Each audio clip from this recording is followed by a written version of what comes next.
Where are you? Yay, Michael, welcome to the stage.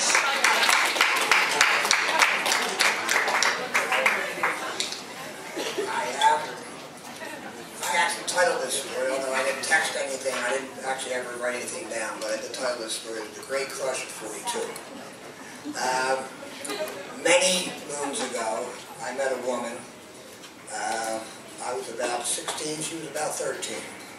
And she was stunning, to say the least. And I've had a million crushes, okay? Crushes for me, it's like having a cold. Which I obviously have all the time if you listen to this romantic voice that's coming at you right now.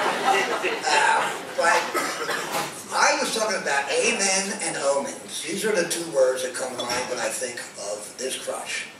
That is, they're very likely, I mean, there's a lot of difference, but there's two different connotations here. Amen is the end of a prayer, it's the end of a hope, it's the end of a wish, something that you're aspiring to, if you will. And omen, on the other hand, is a portent of things to come. It's the Ides of March, it's the oracles of Delphi. It's, you know, beware the Ides of March, very, very decent omen. So, I was never very spiritual, so amen didn't mean a lot to me. It was kind of, that's what people that I need a crutch, that they think that somebody's going to come and divinely change their life into some miraculously wonderful thing. And we all know that's not normally the case. There are wonderful moments, but life is life. I always believed in omens. I always thought that, like, it's a good sign. I always wore number 7 when I played one sport. I always wore number 21 when I played another one. I always wore 25 when I played another one. Only because I thought maybe this person who I aspire to be, Fred Bolitnikoff or Tommy McDonald at number 25, that somehow by wearing a number I could suddenly make catches that would make me something other than what I was, which is an average kid playing ball. So the day I met Maureen, I was walking down the street, and I didn't know I was going to meet her. I was walking down the street, and there's a full moon in the middle of the day, which to me is it's kind of a wondrous thing. It's a full moon. It's 2 o'clock in the afternoon. I always think good things are going to happen to me when that occurs. So I meet Maureen, before I see the full moon, by the way. I meet Maureen, and I am enthralled immediately. By the end of the conversation, the Great Crush at 42 was on. We're 5 minutes into this conversation, and I'm like head over heels. I've got all kinds of stuff going on biological shit, you know, there's a lot of things happening. But the content of what has become the Crush at 42 comes to light in the things that didn't work out between us through a lot of years. That would be, well, she was in love with another man. That just kind of sucks when you're in love with somebody. So she marries another man. It doesn't work out. I was crushed, by the way, to stay with the theme. I was extremely crushed, but we figured it out. That didn't work out for her. I was there, and we had some wonderful times in the interim.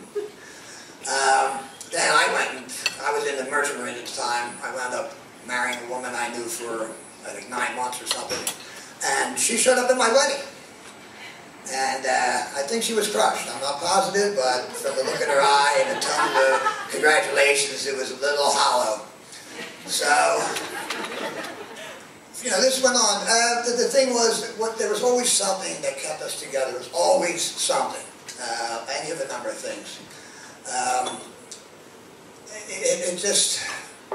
It's always been a constant in my life. There are things that come and go, and some things just remain. And it's always remained for me. As we get into the present time, I kind of spiraled out. I was doing pretty bad. I was doing some stupid things, and I still found that she was there for me. And that was it's a wonderful feeling that somebody's there. Although I really couldn't give a shit about anything at that point because I was so self-centered that, yeah, okay, great. I'm glad you're there.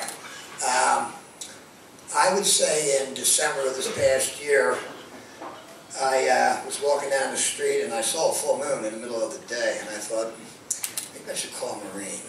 And I did. And we happened into each other, and have since made probably the largest steps that we've ever made in a relationship.